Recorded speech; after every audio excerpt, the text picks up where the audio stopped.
So this is just going to be a little series of bite-sized chunk videos teaching important things to understand about insects and bees and what we can do to help them in current times while they're in large declines across the world. Okay, first important thing you need to know about insects and bees as well. 90% of insects are specialists and 10% are generalists. So as you can imagine, this 90% number is extremely significant, and specialists refer to insects that have very specific food sources in terms of plant families. Usually, it can be only a single plant up to a few plants, usually related to each other in the same family. And this is because all plants are made up of chemicals. These chemicals, they've evolved over time as defense mechanisms. As you can imagine, they are living beings that are rooted in place and can't move. So these chemicals are defenses that would protect them from predators, be it insects or mammals or whatever.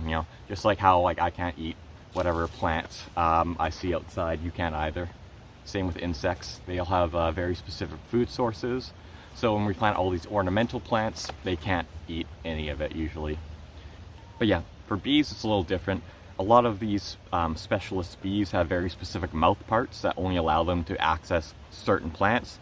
Sometimes, a single plant and a specific species of bee rely solely on each other, and there are upsides and downsides evolutionary-wise why they would do this.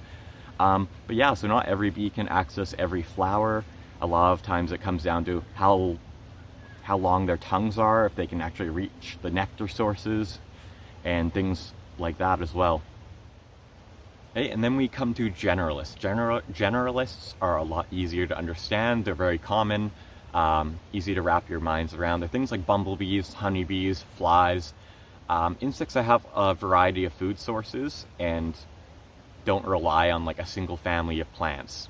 And this is why you see them so often, because they're some of the few insects that have been able to adapt to this very linear selection of plants we have in our gardens from other continents and things that haven't evolved with our insects here. And that's why, it's all the insects you're not seeing that really are in need of support right now and have these intimate connections with native plants. So, if you really want to support life and help declining wildlife and insect populations all around us, that's why we really need to all plant these natives, or at least, compromise. If you still want that hydrangea in your garden, you can do that. But also plant something native there too. Try, even 50% is huge. And I can guarantee you're gonna see results. You're gonna see more insects and wildlife than ever before if you really commit to planting native plants and, providing more habitat value in your yard. And so the reason for me telling you all this is both so we can better support insects and bees, and so people can kind of open their eyes a bit more. Because you'll tell so many people information about native plants and they go, well, I see lots of bees in my garden. And yeah, you're seeing non-native honeybees, sometimes invasive bees, bumblebees, which are native and they're pretty great, but all these generalist species that are at much lesser risk factors than all these specialist species that you're not seeing. So guys, if you learned something today or enjoying this type of content, want to see more, leave a like, hit that subscribe button down below, and I got a lot more planned out. Really want to just get this information out into the public as much as I can and make a better world for insects and bees. So if you like the sound of that, share this, do what you like with it, and see you guys next time. Peace. Let's save the bees.